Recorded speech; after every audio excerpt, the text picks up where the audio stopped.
It is a stunning Taranaki day, and I am heading out round the coast to meet one of my favourite artists, Dale Copland. We're going to have a chat about her upcoming exhibition at Koru on Devon for July.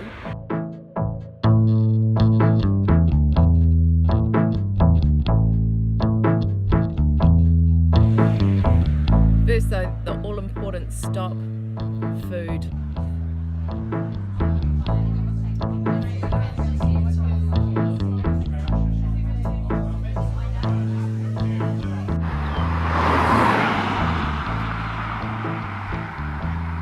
So this is Dale's place.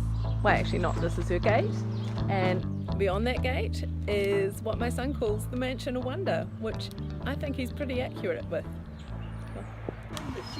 Yeah, she's a new one, a new person. Oh. Hi Dale. Treats. Oh, treats. Cheer up, high tide. Of course, always treats. And the dog is more interested in you than treats. Yes. Hello. Hello. Oh, hello. Jimi Hendrix, meet Linda. Hi, Jimmy. You're very vocal. Oh yes, and you're lovely. She's pointing machines at me. Coffee? Coffee. You're shy, aren't you? Thank you, Linda. You're welcome. Sit like anything, dog. Philosophy of the Found. Tell me about it. Oh, because I give myself the freedom to rent. It's a self-indulgence, making things out of old junk and found objects. And you can call it philosophy, or you can just call it blather, and I don't really mind. But everything I make seems to have something about the human condition, usually the bad bits in that, but I find if I make something out of it, nothing hurts me anymore. So you kind of sort of take the fear and put it into the tangible. Like that, yeah. And Paul reckons I'm the most depressed person he's ever met, considering he suffers from clinical depression. I think that's something. But it lets me be cheerful to the world, because all the bad stuff comes out in the things I make. Sick, eh? Kind of true though. I mean, do you find that people who react to your work, if they see, are they more up, or like how do you find people in general when they look at your work? Sort of? A lot of them see something different in it, and they see their own. And it's a really nice example of that. I made a thing, and to me it was about women escaping the needs of housework and false fingernails and prettiness and all of that. And there was a big pair of sort of fire tongs in it, and some fingernails. And to me, that was the rant. But one man looked at it and said, "Oh, I know what that is," because he just had a vasectomy, and he said, "That's vasectomy." Yeah. Which is good. Which is what art's about. Yeah, he liked it and he bought it. Fantastic. It's people's own experiences that they then use in their perception of your work. Yeah. And this is what you do. You've been an artist now for... Oh, that's a good question. Forever. A long time. I pretended I was a teacher and I was a mathematician for a long time, but when our daughter was born, she gave me the freedom to just be an artist, and so I feel I'm the luckiest person in the world. I had 2 careers, and loved them both too. I enjoyed teaching because I like students once they're over 16, and the art, it's play, and aren't we the lucky ones who can play? There's that belief though that if you're mathematically minded, then or logical, it's kind of a different side of your brain to the creative. Yeah, a lot say that. To me, it's not because mathematics is light, or there's a beauty in it. Not useful maths like statistics or arithmetic, but the calculus and that. It's as beautiful as poetry, as sunsets. It's gorgeous. And so perhaps the 2 halves of the brain are mashed somehow, but it all feels very, very pretty. Your favourite number? Oh, E probably, rather than pi. But there's a heap to choose from. There. Don't get me started. Or you've got me started. I have got you started. The madness of the mathematician. Yes, indeed. Yeah. Do you find that a lot of your mathematical love comes out in your work? Yes, it's very seldom obvious. Paul has often said, why don't you use it, those funny symbols? And I very seldom do. Other people, look at something I've scribbled and say, gee, that's nice, can I have that piece of paper? And they'll use it in a collage or something, but I don't often. But I have just been working on a thing which has got a lot of formulas over the top of a glass head, and that, which is a lot of fun. That, I think, is going to be my favourite piece of this upcoming exhibition. I've had a sneak preview. Mm-hmm. It was my favourite thing, and I really thought it was good. But I pushed it and another glass thing that I've just, another one, together under a dust cover. And the casting of this head is very solid glass everywhere else, but the nose was extremely thin. And this other glass thing touched the nose and broke it. So I'm going to have to give it a nose job with polyester resin, clear resin.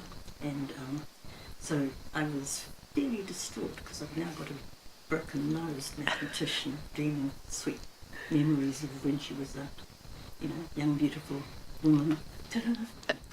Who's about to go under the knife, so to speak, in an attempt to claw back her beauty. Opening is... It's Friday the 6th, and it's at 5:30.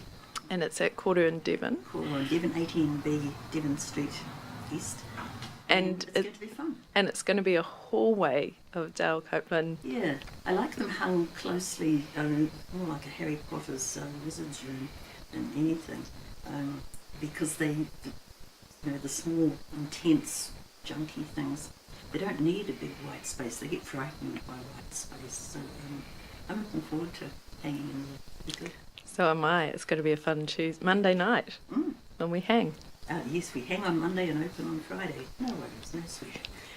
Do you want to have a look in my lair and my studio? We get a sneak peek? Yeah, well... Let's do it. Just break you down somewhere. But they're well mended. And... and I want to finish this one before I take them in. But I've run out of the screws that I need for fixing these in with Bondi. And it's going to be... changing times, times they are changing.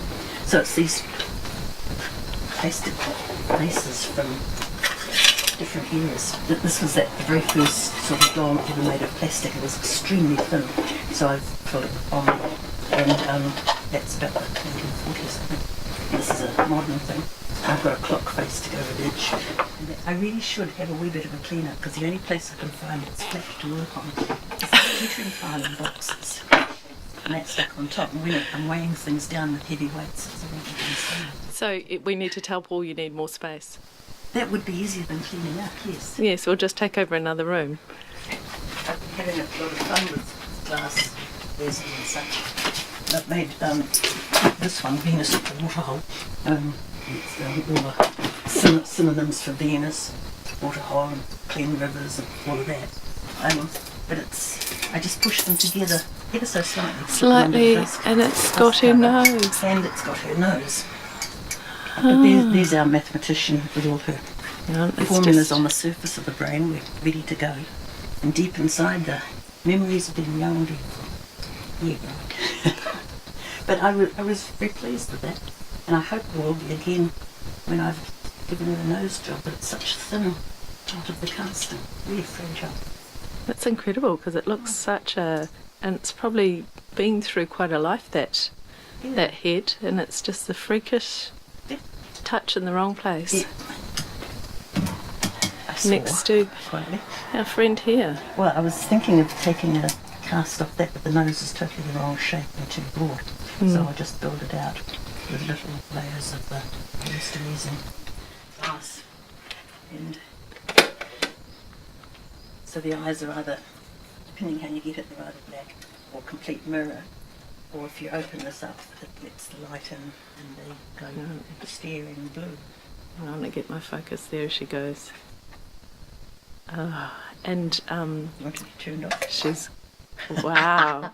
And the piece is made up of what? It's a fascinating piece. One of the very first solar-powered clocks heavy as, because it's all, you know, solid glass. And it was made for Ivan Watkins Dow, and it was a big deal at the time with the, you know, symbols of the atomic age and all of that. And the soldering wasn't careful, so they had dissimilar metals soldered together and they corroded, and so it stopped working, so it was given to me, and I love it. Your last Yeah. one? Oh, yeah. This one I call it Democracy is Coming, and it does look a bit like a certain president with the pouty mouth. It wasn't intentional, the puffer fish actually looked like that. But I was pleased with that because I've had this bloated, dried, fossilised puffer fish for a long time, and I thought it would look really good with the stars and stripes. You use a lot of decomposed and skulls and bones. Yeah. What's behind all that? They're beautiful. I like them a lot better than plastic. And the similarities, you know, all mammals, we've got the same skull. And we, human beings for a long time have been extremely superior feeling, you know, we're the leaders of the animal kingdom. We carry the same bones, we're just a few steps on a different path of evolution. Snakes are more highly evolved than we are. They don't invent aeroplanes, but they're very, very good at the way they live. We're not. We've got too clever and not smart enough.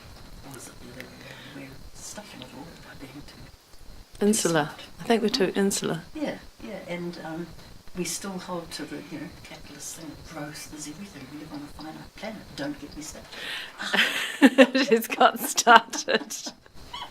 Yeah, it's but we can make art.